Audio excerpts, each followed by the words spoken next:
El Señor esté con todos ustedes. Anuncio del mensaje de la salvación según San Mateo.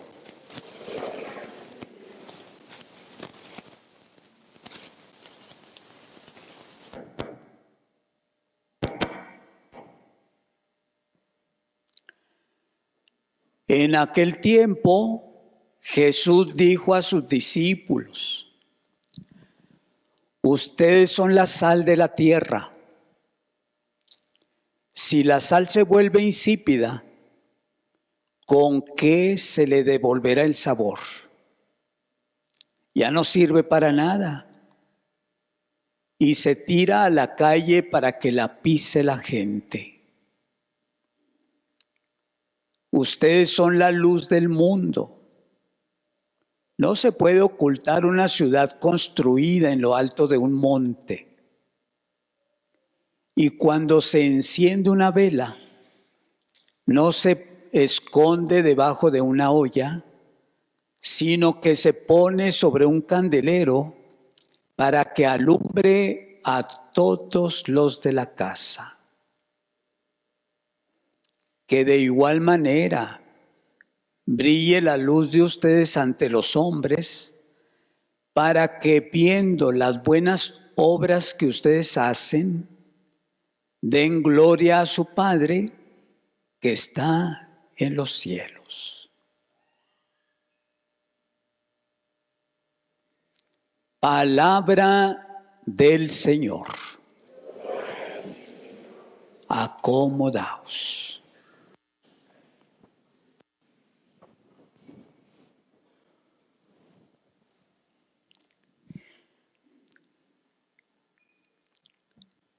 Es significativo, es costumbre de Jesús nuestro Señor en hablar o predicar a través de imágenes muy sencillas, tomadas de la cotidianidad de la vida, de aquello con lo que diariamente nos familiarizamos.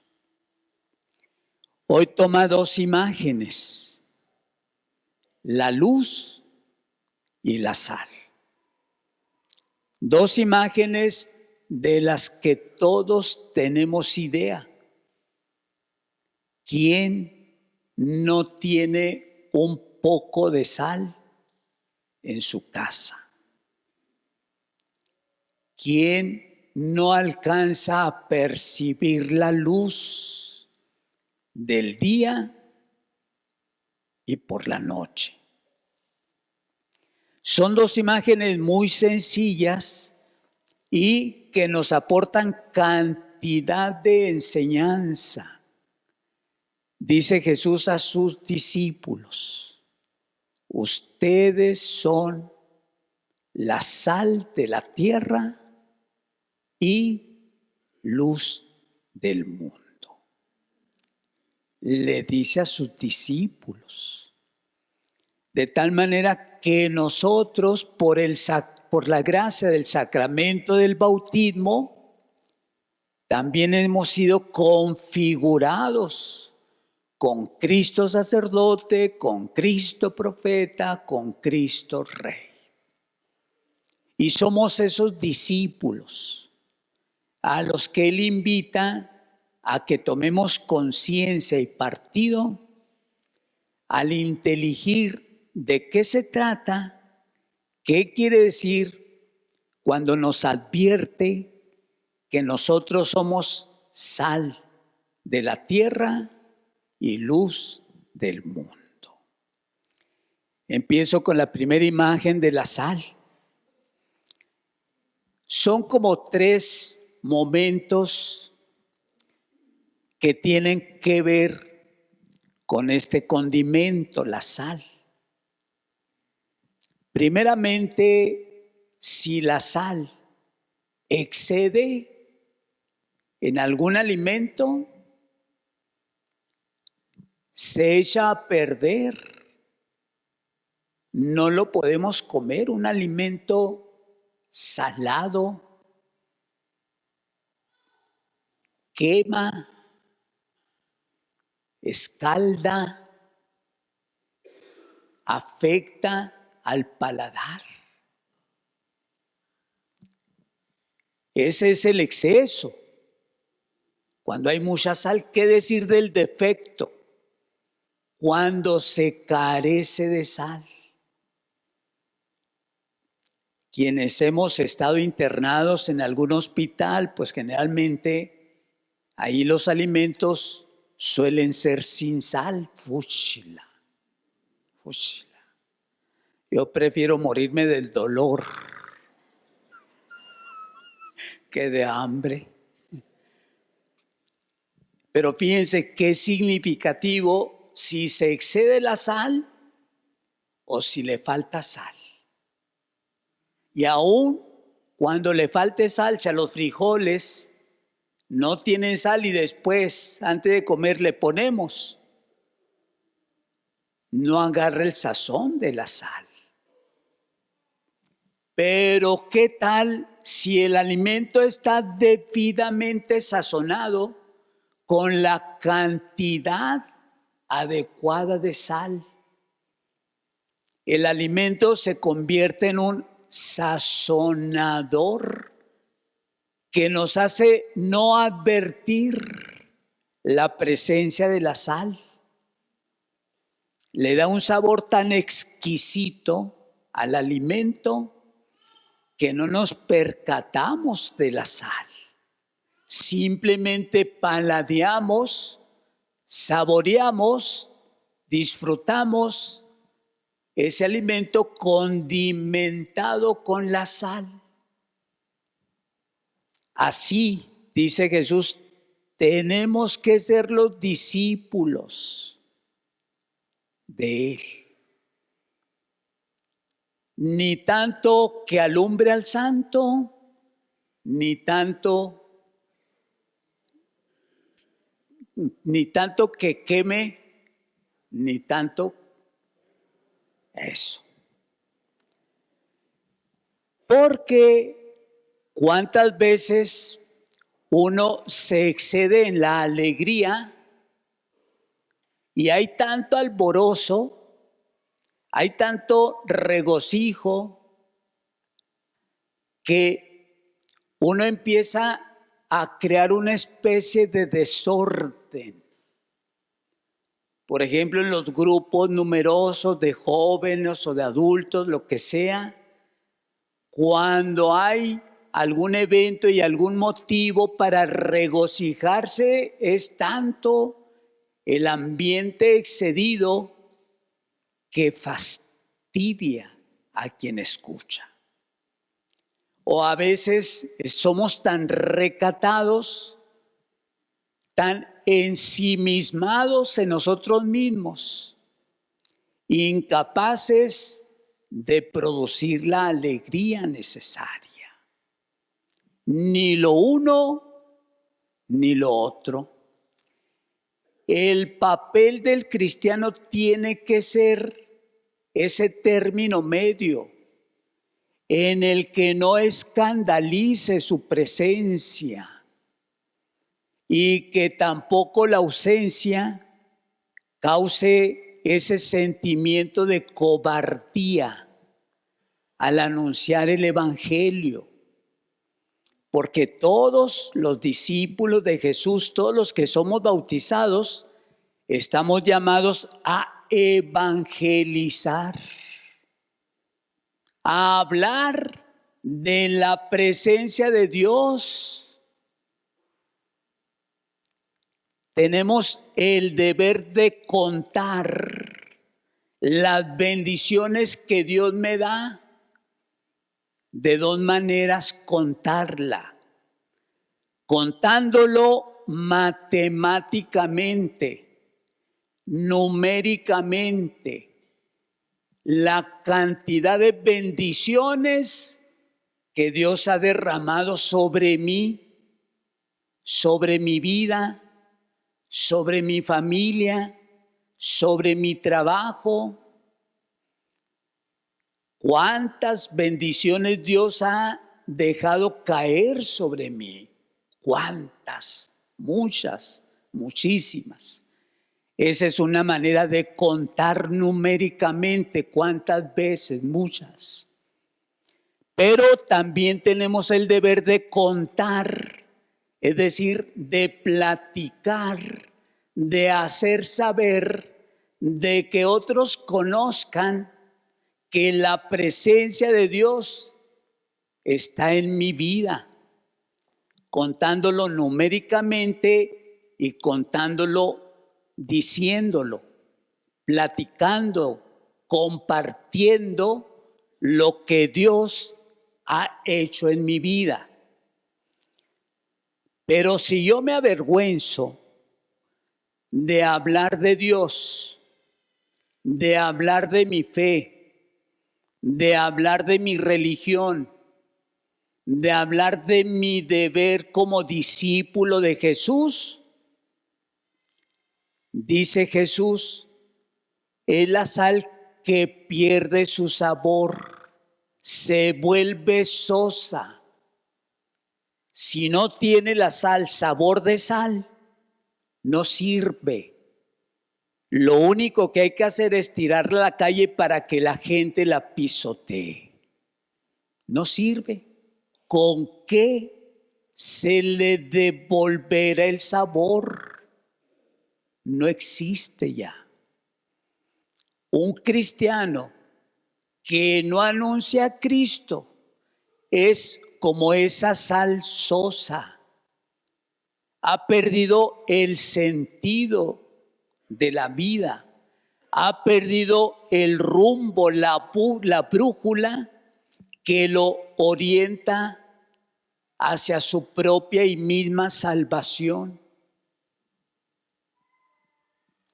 Eso es sal. Que seamos sal. ¿Y cómo tenemos que ser luz? De la misma manera, no podemos concebir un día sin luz. No podemos decir que un cuadrado pueda ser redondo o un objeto redondo tenga que ser cuadrado. No checa. Igualmente, la luz, si Jesús pide a sus discípulos, nos pide a nosotros que seamos luz en el mundo, quiere decir que hay muchos espacios, momentos, lugares oscuros, en penumbra, en tiniebla. Lugares, espacios, personas, acontecimientos sin luz, es decir, sin la presencia de Dios, sin el conocimiento de nuestro Señor. Por ejemplo, todas esas personas que andan por aquí en las calles de nuestra ciudad haciendo el mal, acribillando, matando, robando, extorsionando, mutilando, haciendo el mal. En esas personas no podemos decir que haya luz, solamente oscuridad. La oscuridad representa la ausencia de Dios. La oscuridad es el signo de la presencia del mal. Pero nosotros que tenemos por la gracia del bautismo esa luz brillante de la fe, de la esperanza, uno tiene que convertirse en luz para esas personas en oscuridad, hablándoles del reino de Dios. Hablándoles de la alegría que nos trae creer en Dios. el crecimiento que nosotros vamos teniendo en la medida que vamos escuchando esta palabra de Dios escrita. No solamente escrita en papel con tinta, sino escrita en nuestra mente, escrita en nuestro corazón, escrita a través de nuestras acciones. Por eso dice Jesús que la luz de ustedes sean las acciones a través de la cual quienes viven en obscuridad descubran, perciban la presencia de Dios en ustedes, en nosotros, en todos. Y una luz muy brillante en la que tenemos que resplandecer en nuestro hogar, nuestra familia, el papá, la mamá, con sus ejemplos, con sus palabras, todo aquello que edifique a sus hijos en el cimiento de la fe y en el amor a Dios. Usted está haciendo luz, está haciendo sal para sus hijos. Pero si usted en vez de ser luz se convierte en tiniebla, en vez de hablar de Dios le da vergüenza y habla de cosas completamente contrarias a Dios, quiere decir que ya perdió el sazón. Ya se volvió sosa su vida, sin sentido, sin rumbo.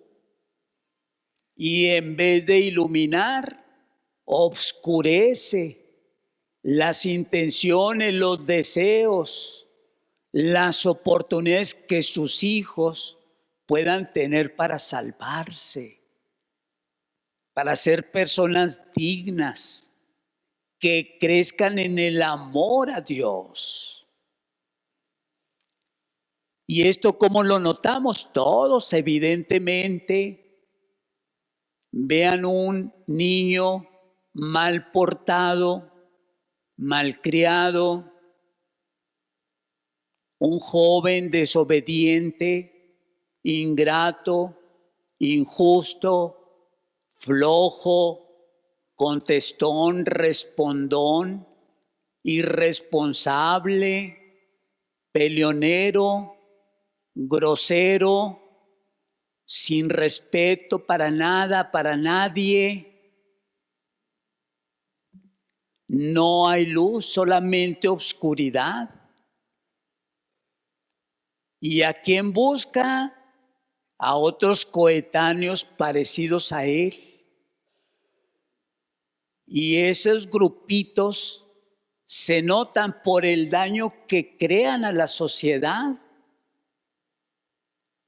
por la mayugadez que provocan en sus propias familias cada uno de ellos, que se convierten como una especie de espina enterrada en el alma, en el corazón de sus padres.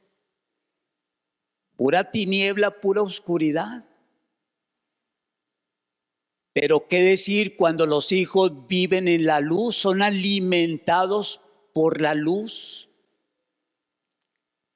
Gente de bien, serviciales, respetuosos, amables, cordiales, dispuestos siempre a hacer el bien, el bien.